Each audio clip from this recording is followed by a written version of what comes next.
Welcome to Meet the Author, where you can join in on insightful conversations with best-selling and award-winning indie published authors. Your hosts today are Rob and Joan, who themselves are indie published authors, book publicists, and paranormal investigators with Tampa Bay Spirits, based in Tampa Bay, Florida. Thanks for dropping by. And now, on with the show. Hi, I'm Rob. And I'm Joan, and we're really glad that you're here. I should say, howdy, I'm Rob. And I'm long-suffering Joan. We're with you tonight from Magnolia, BLUFF, Texas.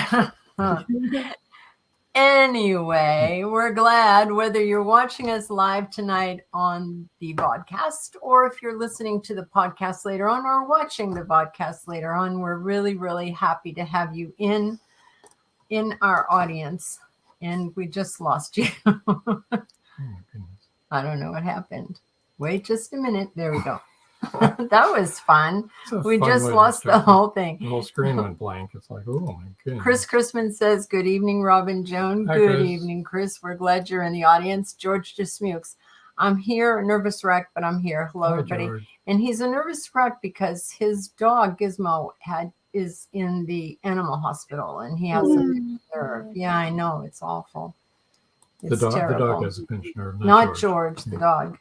Paul Hollis says, good evening, Rob and Joan. Hey, Good Paul. evening, Paul. We're so glad you're here. C.W. Hawes said, howdy, Rob and Joan. Good to be back Howdy, in the hill CW. country. Marjorie Deering says, howdy back. Hi, Marjorie. And Chris Chrisman says, hello, Jinx and Kelly. Hello. And George Dismuke says, with that hat, you are supposed to say y'all. Yo, how's that? Richard, oops, wait a minute. Richard Schwint said, hi, everyone. Thrilled. everyone. Hi, Hi, Richard. Richard. We're so thrilled. We're thrilled. We're Schwint that you're here. I can't talk. Can we go back and I start haven't over? had anything to drink other than water and coffee all day Mhm, long. mhm. Don't do that. They'll think. Good to see you, Richard. Or not see you, but hear you. Anyway, great YouTube, Richard, with CW. Good job. Joe Conjal says, hi, Rob and Joan, Kelly, and Jinx. Hey, Joe. And Richard Schwinn says, Hey. LOL. Yeah, it's really funny. I can't talk, Richard.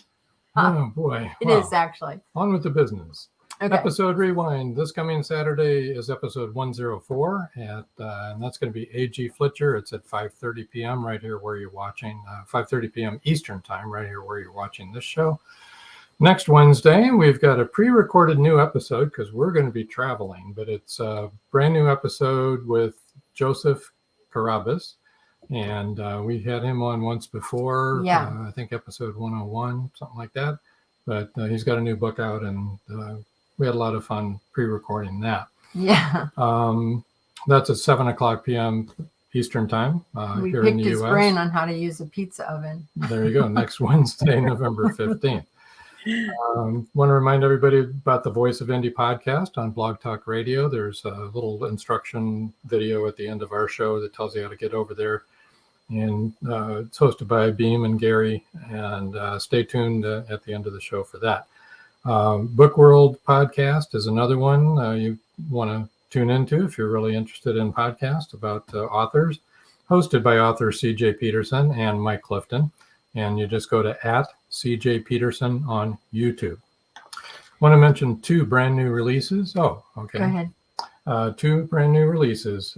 Gerald Darnell has another entry in the Carson Reno Mystery Series. Leave the Dead Alone, it's called. Looks like it's really a good one. And then Joe Allen Ash, a.k.a. Robin Madrich, has a new book out called The Sleeping Myth. And that's a Shadow Journey series, book 3. So those are a couple you'd want to visit Amazon and pick up. Joyce Shelton York says, hi, all. Hi, Hi, Joy. Joy. We're so glad you could make it tonight. And then Mariah Hudson says, hello from Alaska. Hi, Mariah. Hi, Mariah. Welcome to the audience. We're really, really happy Welcome that you're aboard. here. Yeah, this is awesome. I hope you enjoyed the show and feel free to comment. Okay. Well, on with the show. Let's That's what bring they them say, up right? here. Hey. Hello, Jinx and Kelly. Hi there. Hello. How are you guys doing tonight? Just terrific. I just wanted to mention and say hey to my friend Mariah. I worked with her at Social Security, and so when she retired, she moved all the way up to Alaska. So hi, Mariah. Where in Alaska is she? Do you know? I think Juneau. Correct me if I'm wrong. No, we don't know. That's why we asked you. Well, she'll have to in the chat tell me if I'm right or wrong. Oh, you said Juneau. We don't know. Sally Cleland says, greetings from Regina, Saskatchewan. Well, hello. We're glad you're here. CJ Peterson says, hello, everyone. We just talked about you, CJ, and your great podcast. Here's an answer. Oh, Mariah lives in Valdez. Oh, okay. Oops. We had friends when we retired. A bunch of them moved up to Alaska also. Yeah, they're still there. They love it. Yeah. They moved from here in Florida to Alaska. Go figure. Culture shock. Was it good what we said about you? Of course. We only have good things to say about you. What are you thinking? We all think you're very busy and we don't know how you do everything you do. There you go. Well, Kelly, you've got the next book up. That's book number 19 in the series, Magnolia BLUFF Crime Chronicles. And when does that release? The 22nd, the day before Thanksgiving. Okay, November 22nd. November 22nd. Right. And you want to tell us a little bit about it? Sure. It's called Bye, Baby, Bye. And it's a sequel, obviously. I'd written Justice last year. And the main character is the same, Madison Jackson. And she's a police officer. And she is with the Texas State Department of Fish and Game. And so she does, just normal stuff like hands out tickets for no license, that sort of thing. But actually, she's a police officer and they have greater powers than the state police, I was surprised to find. So this is a subsequent story. She had a harrowing experience and was captured and kidnapped in Mexico, was sold into slavery, was forced to marry someone. So this is a subsequent book. And the terrible thing that's happened to Madison, the very beginning, page 1, her baby has been kidnapped. And so nobody asked for money yet. So no ransom note. And so they're all left to scratch their heads. So that's the beginning and opening scene. I'll be reading a little bit of that in just a little while, but she's frantic. So that begins the journey. So you want to tell people a little bit about, for those who haven't heard you tell your story before, how you got into writing? Oh boy. I think I always wanted to be a writer, when I was young. And interestingly enough, I got sidetracked into broadcasting for 30 years, for a long time. And I just happened to go to a broadcasting school. I wanted to be the next Barbara Walters and make $1 million a year. Well, that didn't happen, but I had a lot of fun. I got to tell you, I started out in country music. And back when we actually played records and they were only 2.5 minutes long. And so I had quite a history with that. And so I just really had a lot of fun with broadcasting. I eventually went to doing a love song dedication show. I think most people have heard of Delilah Renee. She did a love song show here in Seattle, and she decided she was going to leave and go to the East Coast. And she called me and she said, you need to apply for the job. So I did. It was called Lights Out, and people would call up and say, well, I'm madly in love with so-and-so, and I want you to play this song for them. And so it was very endearing. It was highly emotional sometimes. I'll never forget. It could be very sad sometime. A woman called me one time. She was at the hospital. Her husband was in surgery. He'd had a terrible car accident. And she called to share that with us. And I can remember being so emotionally moved. And I had one of my listeners call and say, I want you to know that your show was being played in a store, and everybody stopped to listen to that. It was, she called me a few years after that. So I of all the calls I got over time, that was the one that just stuck with me. It was tragic, but it just reminded me how that, that type of show can touch people when you're communicating. And even though you're reaching out to strangers, like we as writers reach out to people we don't know, we certainly are displaying a part of ourselves. So I left radio after a while. The business changed and I decided to go to work for the federal government. So that's when I retired. I retired out of the federal government. Joe Conjul has a question for you. He wants to know, was Lights Out a national show, Kelly? I think that Delilah had done a bit of where it was subsidized to some stations, but it was primarily regional here in Seattle. So, yeah. C.J. Peterson said, about the story, it was sad. And Sally Cleland says, I remember the radio dedication song days. If you subscribe to Sirius, you can still dedicate songs on Channel 73, which plays 60s all day, every day. That's great. Yeah, they do dedications all the time. So even though I've been doing other jobs, my day jobs, my love was always writing. So I would wake up early on Saturday morning when my brain was fresh and start writing my stories. And I started that back in 2000 and wrote an apocalyptic book called Phoenix. And I had a publisher who talked me into calling it Black Phoenix. He happened to be sitting in a bar in Arizona and was drinking a Black Phoenix. And he said, I think Kelly ought to rename her book Black Phoenix. So it became Black Phoenix. But it was about, believe it or not, Iran bombing the United States. And this was in the year 2000. And so here we are all these years later, being, Iran's saber rattling.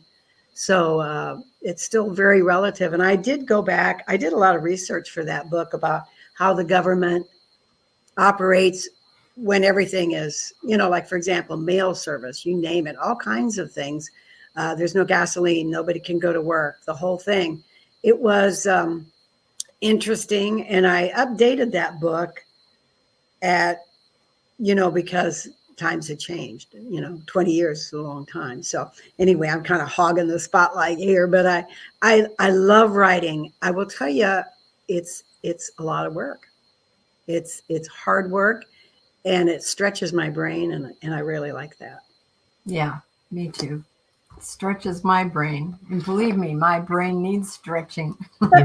You made a comment a few minutes ago that your brain was fresh in the morning. Is our brain Saturday? On a Saturday? Is it supposed to be fresh in the morning? Because mine isn't. Still at night and fresh in the morning. Yeah. Well, at the end of the day, especially when I was working for Social Security on the phone all day long, your brain does get tired. Yeah. And so when I first wake up is the best time really for me to write, because my brain is fresh. And obviously we're all getting older. And so it's just when my brain is freshest, and I just kind of open up the valve, and I never have writer's block. I do things to passively aggressively if I don't want to write. Gee, the dishes need doing, the floor needs sweeping, that kind of thing. But when I sit down and open up the valve, then it comes, and it's something that I don't know where all that stuff comes from. It's just something deep inside of us, Yeah, and he's always teasing that. You. Yeah, he's teasing you because that's when we write, is in the morning too. Because by the time the end of the day, your brain is fried. Yeah. It's not stale; it's fried. Our sweet spot is mid-morning to early after, to lunchtime or so, and that we can really get a lot done in that time period. Not really mid-morning, but almost it depends on what you call after mid-morning. Between breakfast and lunch. Okay. Anyway, would you like to read? I will. And when I tried practicing this morning, and I thought, gosh, even though you were in radio, you're way out of practice. So I did what I did in radio. I practiced a little bit. So hopefully this will come off a little bit. Okay, let's see. Let's take a look at your cover. There we go. Bye, baby, bye. That's little Anna, who is kidnapped. Okay.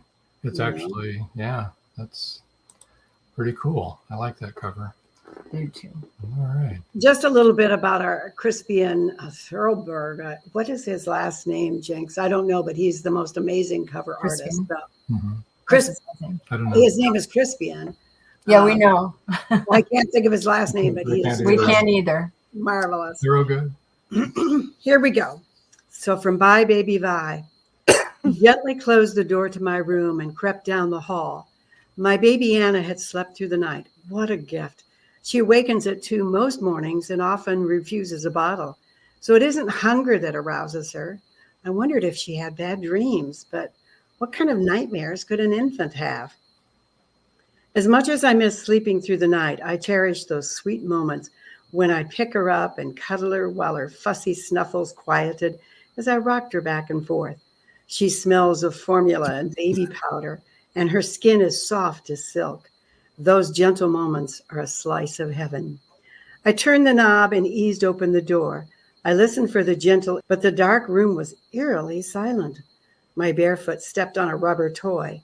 I flinched at the squeak that filled the room like a bullhorn. Anna didn't arouse. I reached into the crib to touch her sleeping form.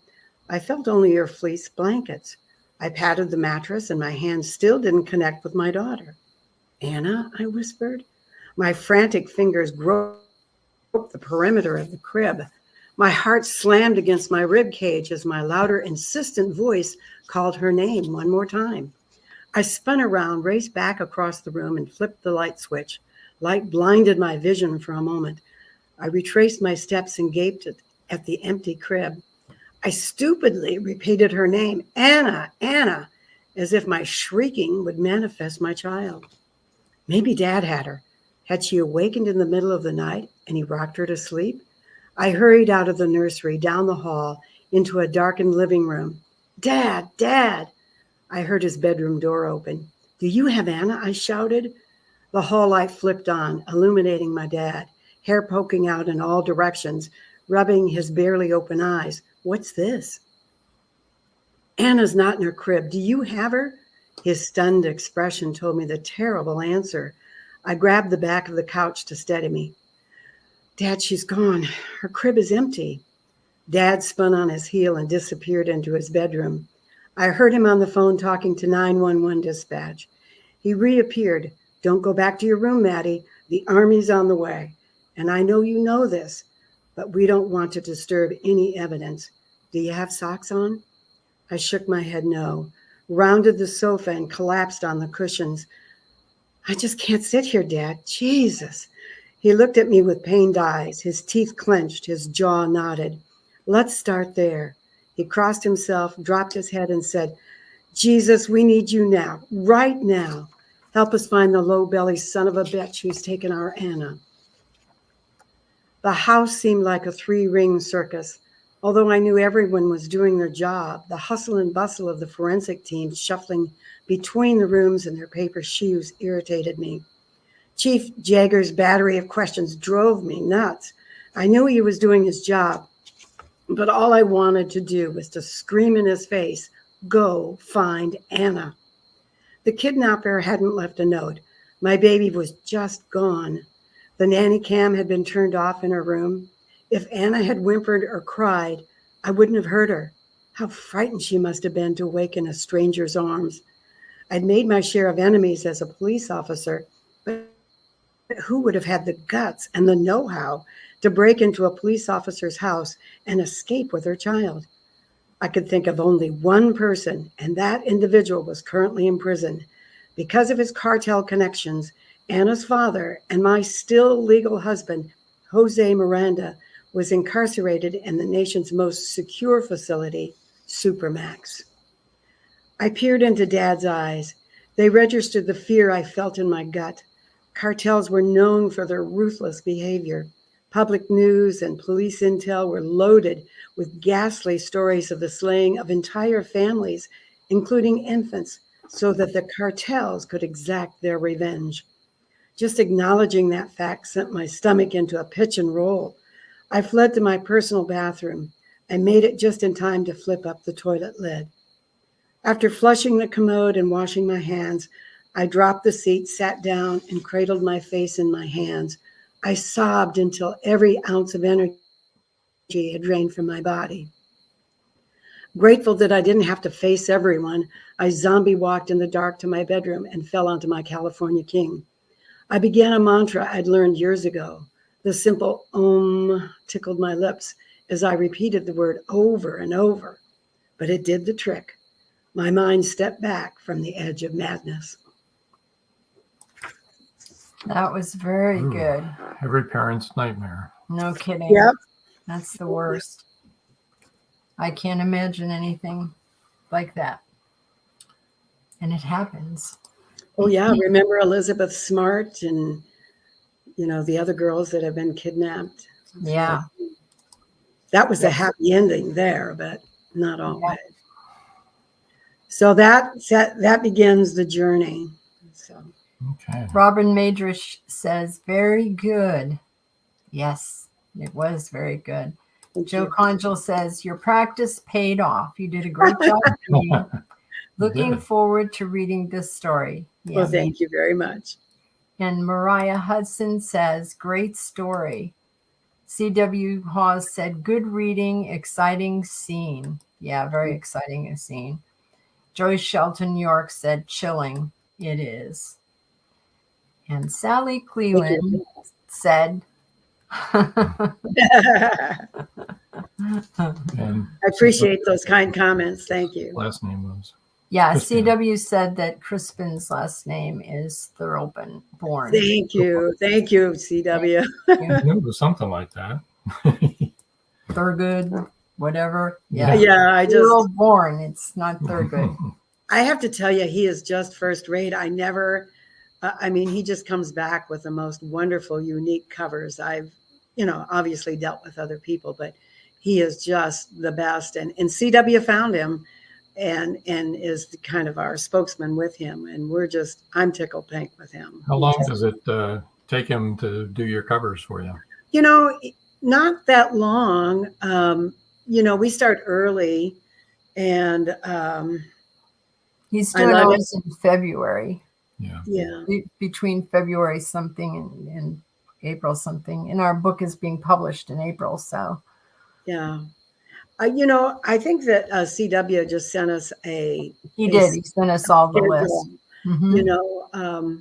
But I think early on I let him know, well, here's my story. Here's what, and I had he followed some directions I had in my mind that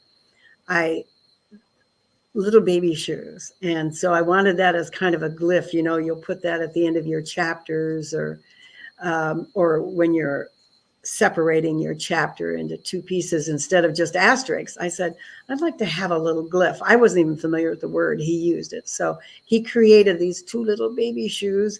And then he was able to put some pink ones on the back, which are just very adorable. So first rate. That's really great. Awesome. Okay. Shall we tell everybody how to reach Kelly? Okay. You want to do that now? Yeah. All right. And then So, we'll take our break. Then we'll take our break and then it'll be Jinx's turn. Kelly Marshall's website is kellymarshallbooks.com. And for those of you who are listening on the podcast and can't see this, that is KELLYMARSHALLBOOKS.com.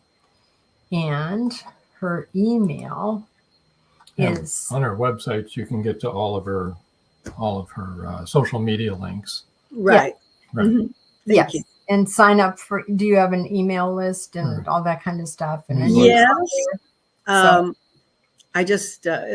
I just went to a new provider and I'm very happy with it. It was just took no time at all to zip out an email and it's a really personable way to be in touch with your readers. So I really like it. So Kelly Marshall at kellymarshallbooks.com is how you can reach me. And it's just very personal. So. Yep. So she just told you her email, Kelly Marshall at kellymarshallbooks.com. And as we said, you can, sign up for her newsletter, find all of her social media, all of that good stuff right there. We have another comment. Oh, Mariah Hudson said, great job. Thank you. So let's go ahead and get our first book giveaway out of the Yep. way. Now, this won't be available until after it releases, obviously. Right. That's Which Which correct. is November But- 22nd. But go ahead and enter now. Kelly's book giveaway is the first 3 people to email Kelly Marshall at kellymarshallbooks.com will win an ebook copy of Bye Baby Bye. It's a All right. scary beginning. Very scary. And you're going to hear her commercial in just a minute. And it's a scary commercial. As scary as your first one was. I can't take credit for those, but Well, you commissioned them. yeah. And I got a good guy, that frankly, I went to Fiverr and you just look through some of the creative artists. And so he did the one for Justice. And I thought, well, it's kind of very exciting, and, get your blood going and that sort of thing. So I was It pleased. was terrifying. It wasn't just exciting. That was terrifying. That was terrifying. Wakes you up, too. It does. It wakes you up for sure. Yeah. So November 22nd is a release date on Bye Baby Bye. Now we're going to take a break. And when we come back, we'll talk with Jinx. Okay.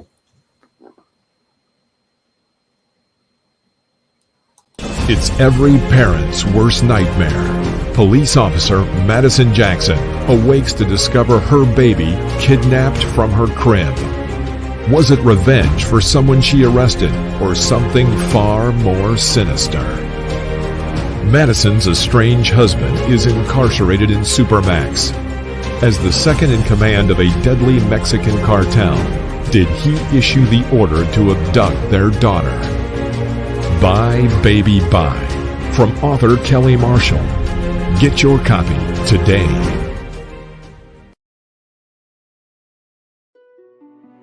Paradise, my prison. Charlie Flint awakens from a deep sleep and finds himself alone on a tropical beach surrounded by a palm tree jungle and exotic animals. He cannot remember who he is or anything about his life. First, he must find food and build shelter and protect himself from hidden dangers. As his memory gradually returns, it reveals what a very flawed person he is.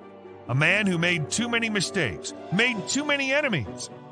The implications of the truth are staggering. How did Charlie get there? And will he save himself? Paradise, My Prison is the riveting new suspense thriller from retired Hollywood scriptwriter George Dismukes. Paradise, My Prison by George Dismukes is available in jacketed hardcover, softcover, and all ebook formats worldwide. The clock is ticking. Can Gracie uncover the truth?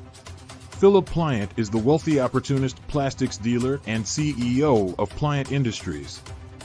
He's also a master thief, creating a pervasive threat to the manufacturing infrastructure in the Caribbean islands markets. With the cartel as his stealth client, the naive city leaders have been seduced, enabling the production of more than three-dimensional building materials. The expected profits are monstrous. Is the art group, now led by Gracie and the family heirs, strong enough to win against this predator? Can JJ's cats act on the root cause analysis in time? Will Gracie be able to squash Pliant and the cartels? Gracie never considered their lives would hang in the balance. The clock is ticking. 5, 4, 3.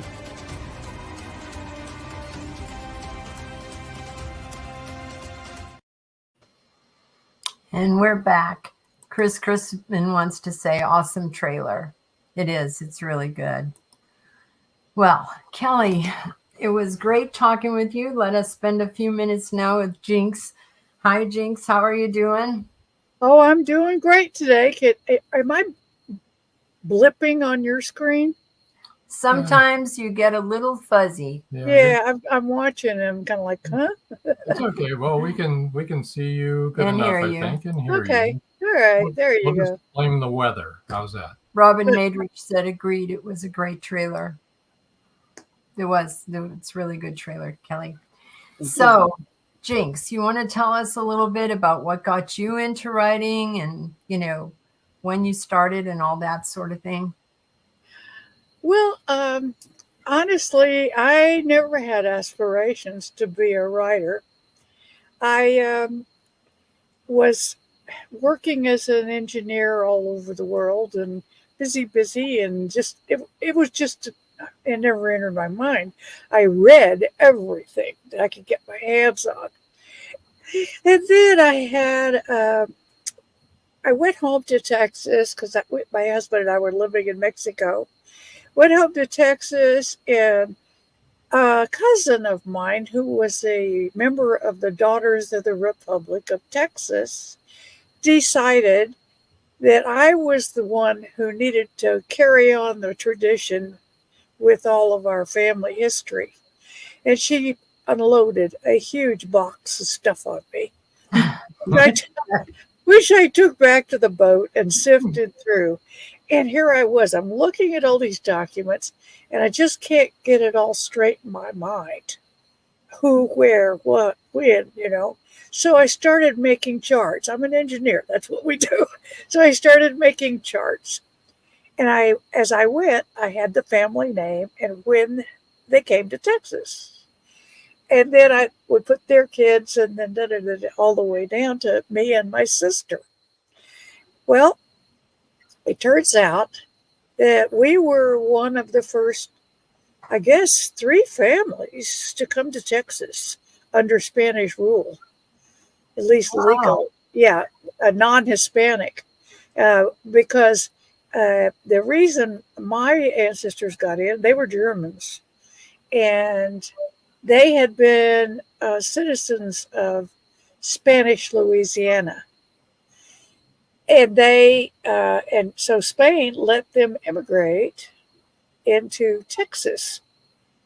So they had like 5 kids, and they came over on a boat and went up the Trinity River and started from there. And they ended up at around Nacogdoches, I'd say. I've driven the whole route, and it's interesting. Trinity River, of course, is dammed up now. But to imagine what it was like, I had to put myself there. And the Trinity River, where it meets the Gulf of Mexico, is very harsh, jungly, hot, mosquitoes. At that time, the Indians were peaceful, and very few Spaniards were around. But there was a priest, blah blah blah, and they were gonna. And so anyway, they ended up going up the river and building their first place on a grant that the Spaniards gave them. Well, anyway, that got me interested, and I started making a little story about each family from what I could glean, and I figured out that this family was the most interesting, the German family that came into Texas that early, because you got to remember there was nothing. Was this when Texas was its own sovereign country, or was this when Texas had been admitted? It was when it belonged to Spain. But then they got pulled into the conflict between Spain and Mexico, because Mexico was trying to kick Spain out and take Texas as their own. In fact, they wanted them out of Mexico too. They wanted them gone. So they got into that and ended up getting deported by the Spaniards, but they still had a foot in the door on this revolution that they started. And when Mexico, pardon me? Oh, something, I got a black flash. As it turns out, when Mexico took over Texas, these people became Mexican citizens and even officials in the Mexican government. And then before long, here come all these North Americans who were, by the way, coming into Texas illegally. And then they got caught in the middle because everyone called them traitors because they were sided with the Mexicans. Anyway, I thought that was just a real interesting story. So I wrote The Texicans. And by the way, it's free today. I don't know for how much longer. And it's on Amazon. But it was my first book, and it's a saga of this family from 1806 to 1836 at the fall of the Alamo. So that's Texicans. Yes, the Texicans. The yes. Texicans. But that's how I ended up writing the book.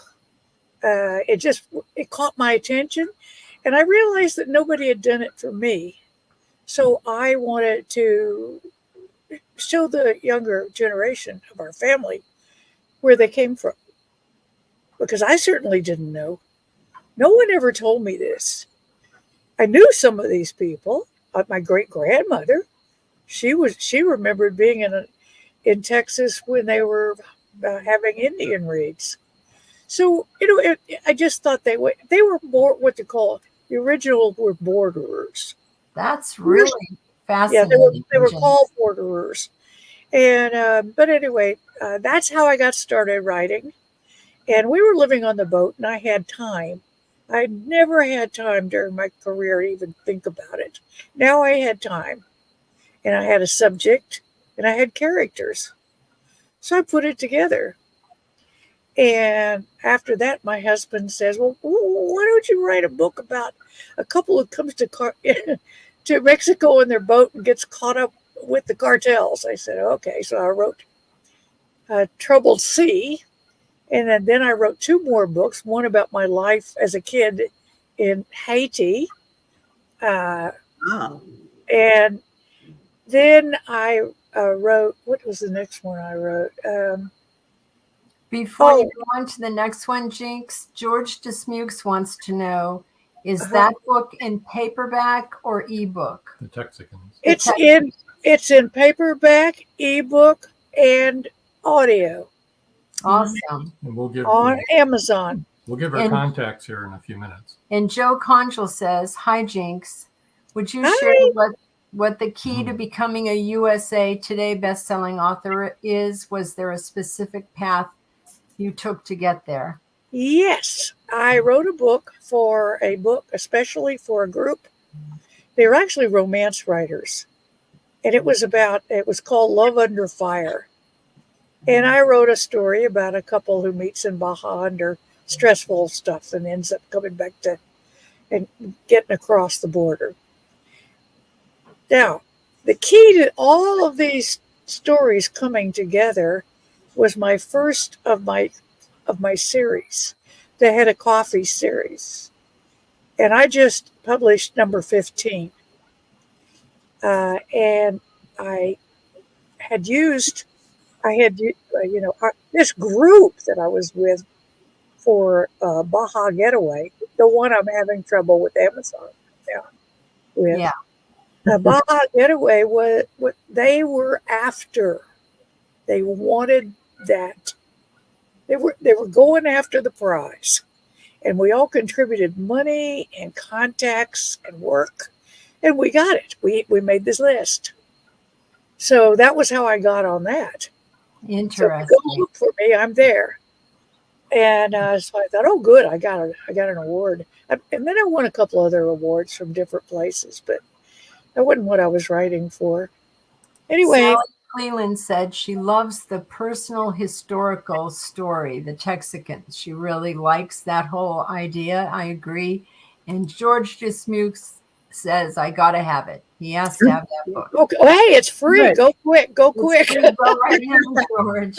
Only after. Do it. Don't leave the audience, but have names. Yeah, I was going to say after the podcast. We'll give you the link here in just a second. You're going to do what? We're going to give everyone the links to your website and everything here in just a second. That'll be great. And anyway, be able to reach so right now I'm writing with this group, the Underground Writers, and it's been a lot of fun for me because the fictitious town of Magnolia Bluff is my old stomping grounds. My dad lived there for many, many years, my dad and mom. So I really know the territory. And so I know everything about the lakes and whatever. So this Texas Summers or Murder is the second in that series that I've written. The first was Born and Bred Texan. And it ties in with my series in that Blue, who is the protagonist in these two books, is a cousin to Hedda Coffee, who has she's in the 15 books. That's and wonderful. Yeah, and so I'm trying to get a spin-off going with Blue, but a lot of people really like her. And so in the first book, she's coming back to Texas after a long absence, renovating her grandmother's house and all that sort of stuff. And true to form for the family, she finds a whole back 40 full of bones and gets into, in the second book, Blue visits her her friend and cousin, Hedda, down in the Baja, where she and her boyfriend live on a big boat. And they go on a girl cruise with all the girls. And Blue decides, by golly, she wants a boat. So she buys one, almost like Hedda's. And now she's coming to Texas and for the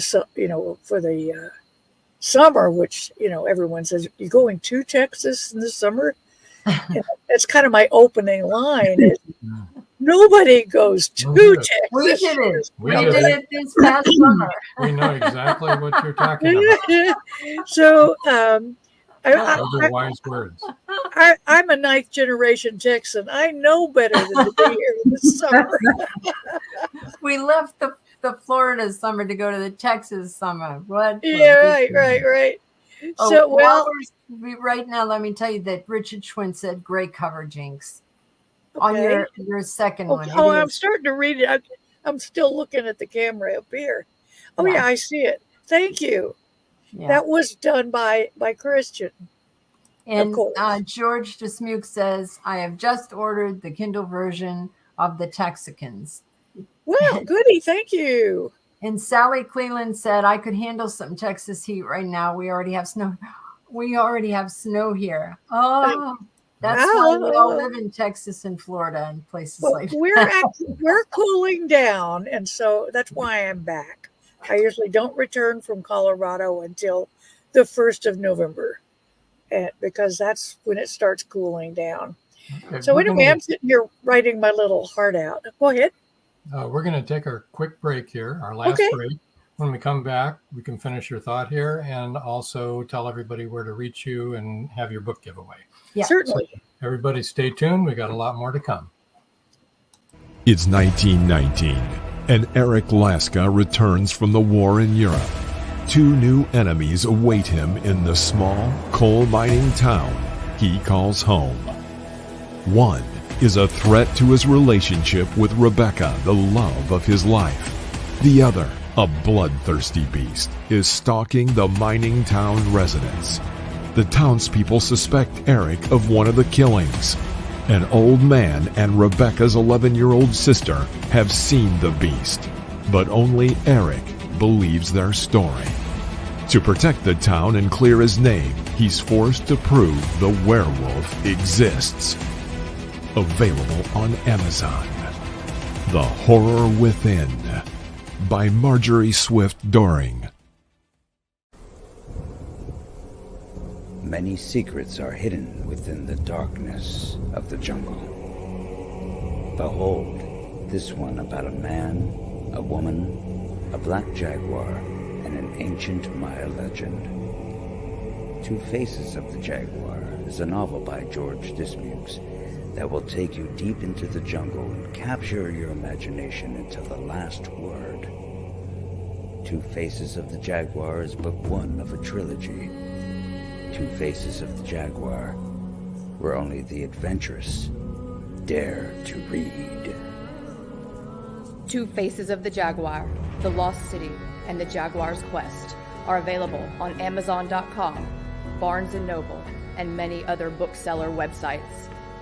Two Faces of the Jaguar, the book people are talking about. Get your copy today.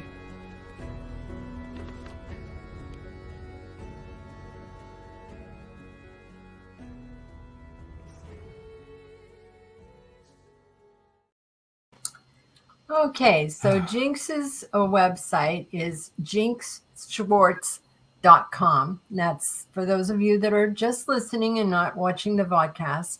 That is JINXSCHWARTZ.com. And her email is just as easy. Both Kelly and Jinx have made it really easy for all of you. It's jinx@jinxschwartz.com. So that's easy peasy. Say that 10 times fast. No, I'm not going to. I'm not going to say it twice fast. And the ticker right here is for her ebook giveaway. The book giveaway is the first 3 people to email jinx@jinxschwartz.com will win an ebook copy when it comes out of Texas born. No, we'll win an ebook copy of Texas. Oh, that one's already out. That's right. Texas.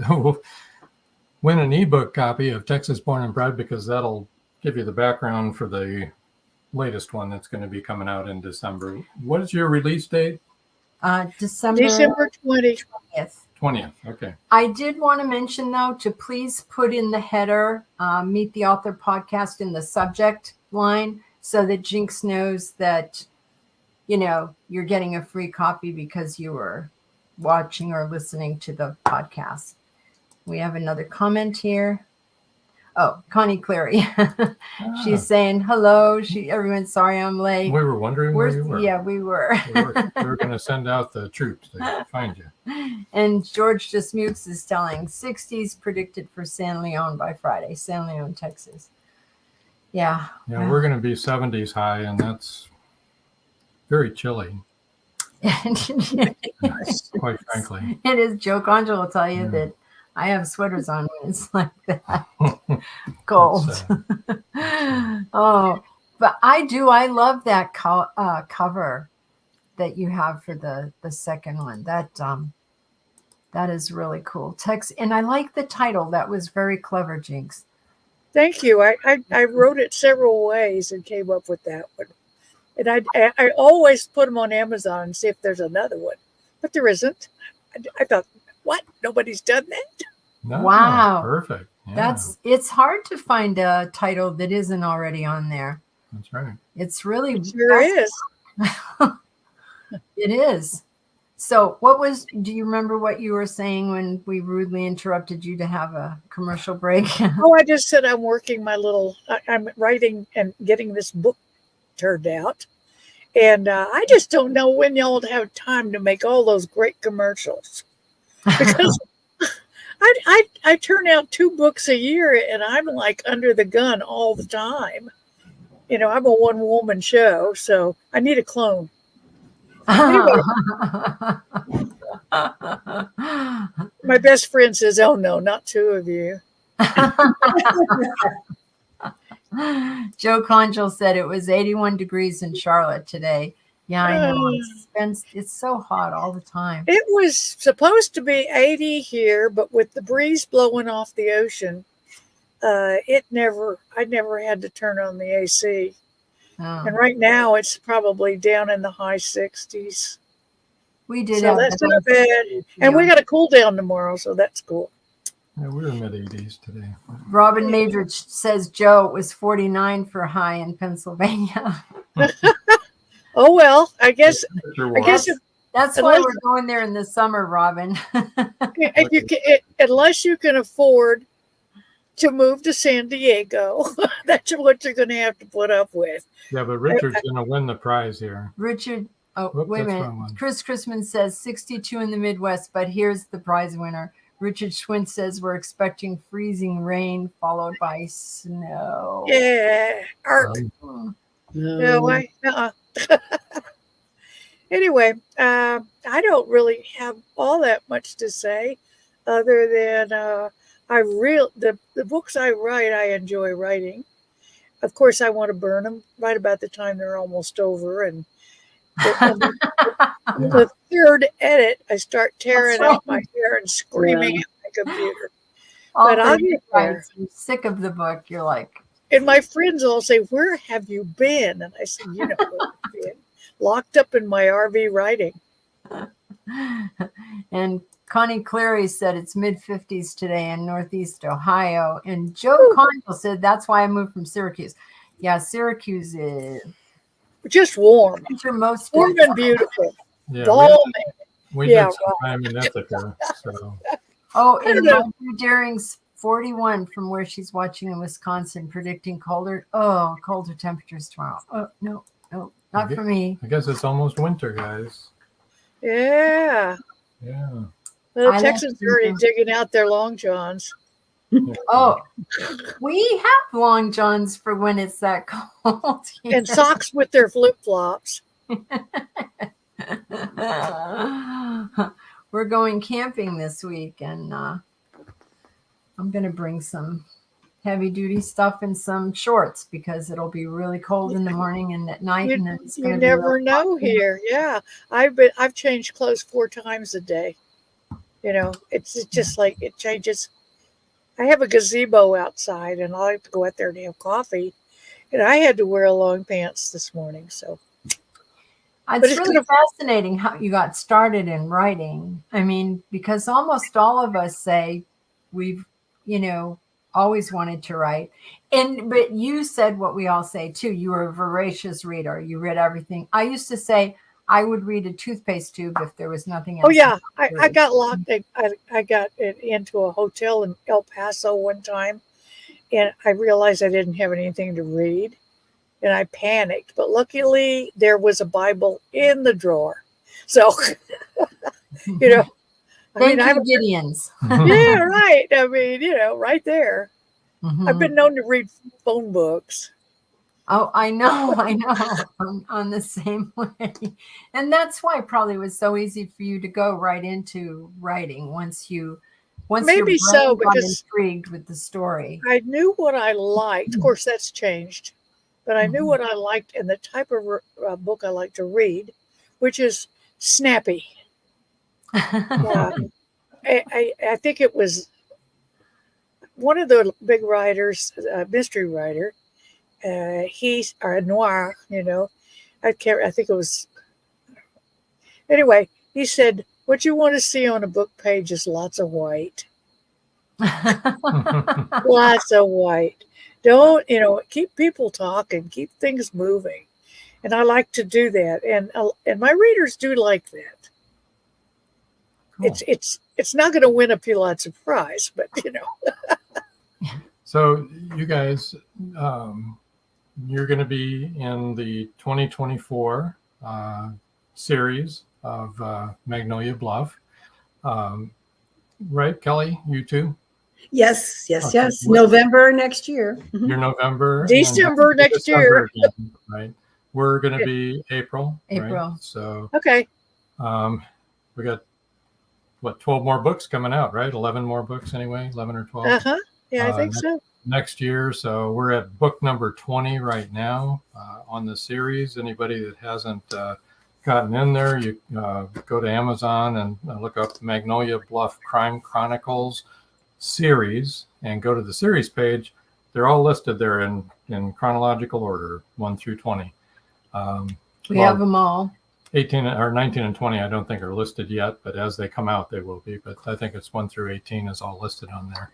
We have all of them, and one of our team members from we're part of a paranormal investigation team, downloaded all of them too. Yeah. Joe Conjul is in July next year. Okay. His good. Out in July. For those of you that don't know, you don't have to read them in order. No. It's right.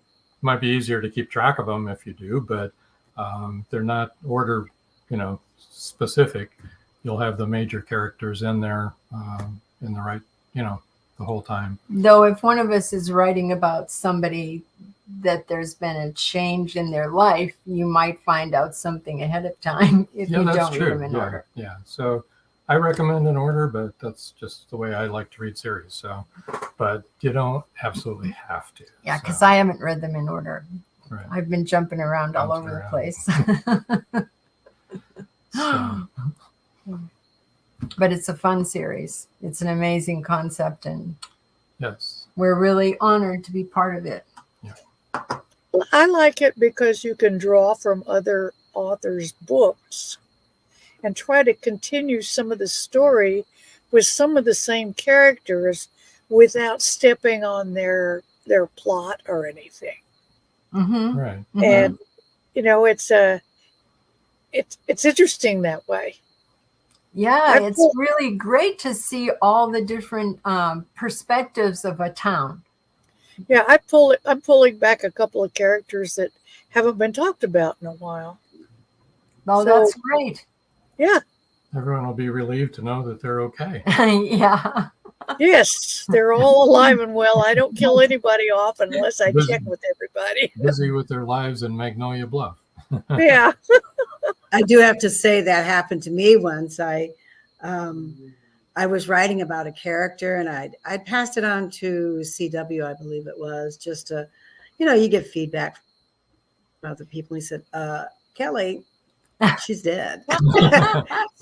And the book hadn't come out yet, so I didn't know. That's the thing. That's the danger. That's why we probably bug CW half to death, saying, "Is this person okay to talk about? And how do we do it?" And Robin Major says that does sound like a heck of a lot of fun and an interesting endeavor. It is, Robin, because everybody has their own perspective in real life. And so if you talk to 15 different people about the same town, you're going to get 15 different viewpoints. And now you're getting 12 different viewpoints of the same town. Sally Cleland said, love that concept of borrowing ideas or characters from other books by other authors, sort of like the branching idea of your family tree, Jinx. Mm-hmm. Yep. Yeah, it kind of sets you thinking about new people that you want to put in instead of making up new ones. Mm-hmm. Like I have Fergus. Fergus is the town drunk that was originally put in there by Linda Purtle, I think, and taken over by CW, who gave it back to her. It went round and round. But anyway, it's mine now. He's mine, and he figures large in this new book, and so I brought him back. And Linda's pleased because she likes him a lot. And then there's Buck Blanton. Anybody remember him? He's the former sheriff of our police. Yeah, the sheriff. Yeah, sheriff. No. I think before my character was. Yeah, well, I'm bringing him back, so it's kind of fun. Yeah. What were you going to say, Kelly? Huh? I was going to say Buck was Caleb's character initially. I used him a lot too, and he's just an extraordinarily fun character. Yes, he is. And that's what I like. I like to pick on the fun ones and try to work them into my book without stepping on the author's toes. As a matter of fact, before I used Fergus, I emailed Linda Purtle and asked her, do you mind if I use him? She said, yes, but treat him nice. We're using Harry and Ember from CW's book. We knew we needed them. And it's going to be... Oh, you were talking to me? No, I was just talking to everybody. I said, we're using Harry and Ember from CW. Okay, so there you go. Well, I'm using Ember too, and Harry. Yeah, I like Harry and Ember. I do. And I like the really good wood-fired coffee shop. There are lovebirds in the series. I love their love story. Me too. I like the fact that it's probably odd. It's an odd couple. Yeah, they are an odd couple. I like them. Joe Conjal said Buck was in Kay's book also. Yes. Yeah. And if you ever run out of somebody, there's always Mary Lou Fight. Ooh, she seems to go through almost every book. She is a witch. The coffee shop itself. Is.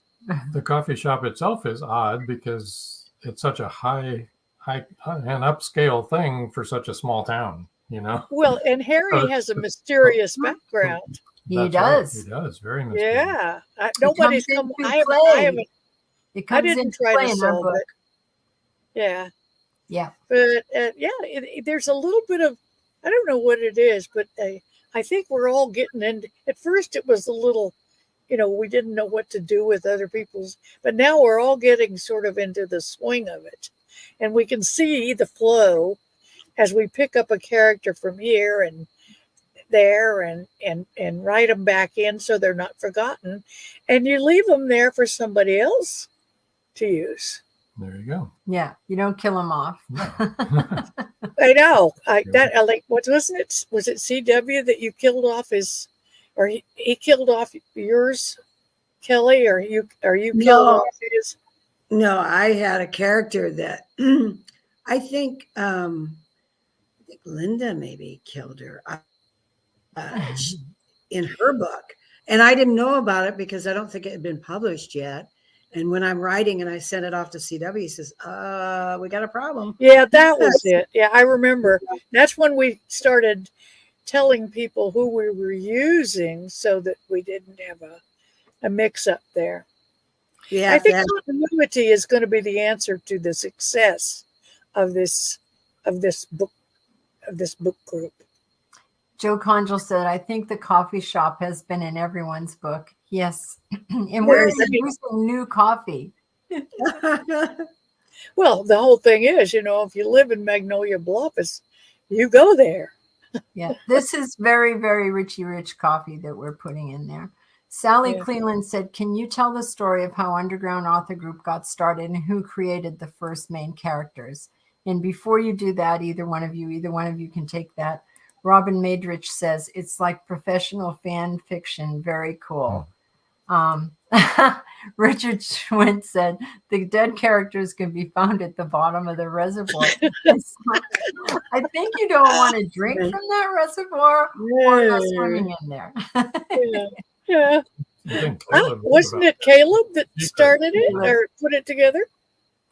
The group? Yeah. Oh, the group did. Yeah. I think Caleb did put it together.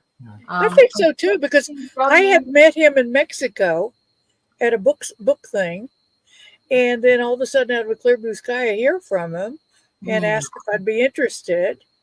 And so I just assumed it was from the Mexico connection. I'm sorry, Jinx. Yeah, we had a book convention in Puerto Vallarta, and I was one of the speakers. And he was there, and so, I just thought that's what, but I didn't know why. Caleb started the group, CW said. But the anthology was your idea, wasn't it, CW? Or am I misremembering? I thought the anthology was CW's idea. Caleb started the group. The anthology was his idea from a writing exercise that everyone did. Yeah.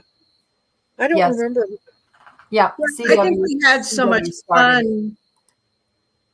I'm sorry, I didn't mean to walk on you there. We had so much fun with the anthology. We just all thought it was great. And I do believe it was CW. It was. What if we do this with books? And I think everybody kind of scratched their head and said, well, why not? Of course. Yeah, it's a great idea. It really is. And we all miss it, don't we? Yeah. Yeah. I miss him a lot. I do too. Yeah. He and Linda both have done so much for authors. They promote. Oh, I know. So kindly and just with their newsletter. But I was with Caleb in another publishing place and just kept in touch with him. And then, it's just been a great experience for me knowing both of them. And they're just fine folk, let me tell you. Yeah. Well, he's a huge loss to the book world. He is. There's no doubt about that. He really is. Didn't he write something like 65 books? Oh, 90. He wrote 90, yeah. Plus he, wrote for Southern Hospitality magazine. I'm trying to Southern Living. Maybe Southern Living. Thank you very much. Yeah. Southern Living. Yeah. Yep. And a couple of his manuscripts were made into movies. I didn't know that. Yep. I think they were on the... and this is his memoir. Yep. I've got that. Yeah. I haven't got If I'm that. not there, did it really happen? Oh, If I'm not there, did it really happen? Is the title. maybe. Yeah, I've got to look, see if I have that. That does look familiar. It's really good. It's really, really good. I only read now about 30 minutes a night before my Kindle hits me in the nose. Oh, me too. I've got bruises here and on my forehead. CW said he wrote screenplays. Mhm. Yeah. Oh. As did George Dismukes. Yeah. They had a lot in common, George and Caleb. Yeah. Yeah, he touched so many authors, didn't he? Just so gracious, just so kind, so and just industrious. My goodness, even as he was ill, he was finishing up his book, and an amazing man. Yeah. Yep. Joe Conjal said, I think he was associated with the Gambler movies. Oh, okay. Okay. Well, those were fun. Well, he wasn't very good at tooting his own horn. Nope. No. Nope. Very humble. Nope. Very humble. Nope. No, you would never know. And CW says, yes, he was indeed with the Gambler movies. He was. Well, we need to post that on our own, that kind of information on our own group email somewhere. See, let's let CW do it. Poor CW. He can do everything. He gets everything. I feel so bad. Like, oh my gosh. Poor let CW do it. He'll know. And he does know. His finger on everything. Yep. He's like our mom. There you go, CW. You're like our mom. Kind of not like my mom. And I'll tell you something about CW that I just absolutely love. I love that laugh. He has got such a unique. It's one of those that when he does it, you got to laugh along. It drags you in there. So. Roxanne says, "Good one, Jinx Schwartz." And I like writing. I really get the voice of Lily that owns the Flower B&B. I love writing her. I love writing things that she says because I really. Yeah, she shows up in our book. I understand her. And CW says, "LOL." Oh my gosh. Well, this has really been fun, you guys. We probably need to wind her up. Yep. We ran over already. Yep. So surprise, surprise. November 22nd for Kelly. Yes. Bye, For Black Baby, Baby Bye. And December 20th for Jinx. Texas Summers Are Murder. Right? Good, great title. Well, it's really been fun. I'm so glad we were finally able to get you on the show, Jinx. Oh, yeah. That you were in a place where we could, and we'll have to have you on again when your next book comes out for your series, which would be number 15 or number 16. It'll be 16. I'll start writing that as soon as I get this last one finished for our group. Yeah. Okay, we've got to have you back for that one. Paul Hollis says, wonderful show. Thanks, everyone. Thank you, Paul. Chris Chrisman said, great show. Thanks, everyone. Thank you, Chris. And let's see. Whoa, wait a minute. We're getting a lot of comments. Okay, Joe Conjal said, great show tonight, everyone. Thanks, Kelly, Jinx, and Robin Joan. Yeah, thank you, Joe. Roxanne Berkey says, wow, I can't wait for the new ones from Magnolia BLUFF. Yeah, they're going to be so much fun. Robin Madrich said, thank you all for a great show. Marjorie Deering said, another great episode. Thanks, everyone. Connie Cleary says, thank you, great show. Sally Cleland said, I so enjoyed myself and wish you all continued success and happiness. Bye from Canada. Thank you, Sally. Thanks We for love that joining you us, keep joining us all the time. We're here every Wednesday, so drop in when you want. Richard Swint said, great fun. It was great fun. And CW Hawes says, super show. Roxanne said, Rob and Joan are the best hosts. No. You know what? They are. I did want to mention that this is so crazy, you guys, and I hope you're still listening in the audience. We get our analytics for how many people have, downloaded this podcast and where they're downloading it from. The number 2, the greatest amount of downloads, of course, are in the United States. Number 2 right now for the last 30 days has been Russia. And number 3 has been South Africa. Wow. That's crazy, isn't it? Don't worry, Sally. Canada's up there too. You're up there in the top. You're in the top 12 or something. Putin could be watching us now. I know. He's probably got it on his TV and he's got his feet up. Joe Conjal said, any more info on the British magazine? Yeah, for sure. We're going to be the British magazine asked us to, if they want to write an article about the podcast. So we're going to do that with them. And also we've been, FM radio station has asked to, broadcast to produce our podcast in Atlanta. Got like 300,000 followers or something like that from the Nielsen ratings. Wow! So it's like, and they're really anxious. We had a meeting with them today, and so we're considering doing that. Should be fun. CW says that's brilliant. Yes, the magazine is brilliant. That's because the British magazine said you're brilliant. Brilliant.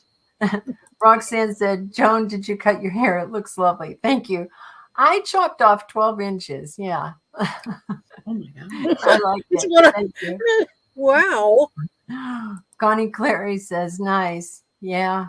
Joe Conjal said, that is awesome. Do it. I don't know. We're talking about it. They sent us the contract today. So we'll look at it. We'll think about it.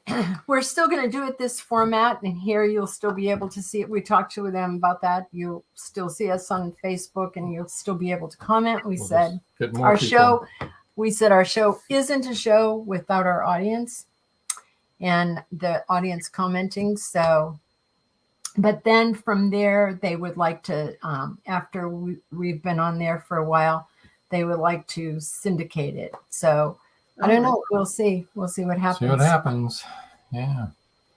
So I don't know if I'll be able to take the pressure.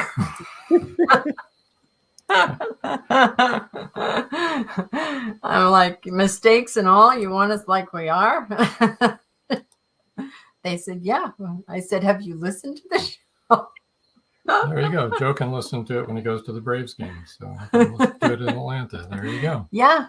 Well, actually, you can probably, I think there's a link on there to listen to it on the computer too. So. Roxanne says, fantastic. Yeah. It's kind of crazy, but. Okay. Enough of this, I think. We need to get going. Remind everybody next week, tune in and support Joseph Carabas. It'll be same time, same place, pre-recorded episode because we will be camping and roasting marshmallows. And no. I'm planning on it. Anyway, so I guess until next time. That's all, folks. Night all. Good night. No. Live every Wednesday, your Voice of Indie hosts Beam Weeks and Stephen Gees welcome authors, musicians, publishing industry pros, artists, and assorted creative guests for an exciting interactive hour. Call in during the show or post questions and comments on Twitter for responses in real time. Meet your favorite indie creators, learn inside tips, network, and promote your work. The link for each week's show is pinned on Twitter atop @VoiceOfIndie. And you can receive the link every Wednesday morning in your inbox by subscribing to our newsletter at freshinkgroup.com. Check out Voice of Indie every Wednesday on Blog Talk Radio and catch hundreds of episodes archived everywhere from our websites to our YouTube channel and Spotify.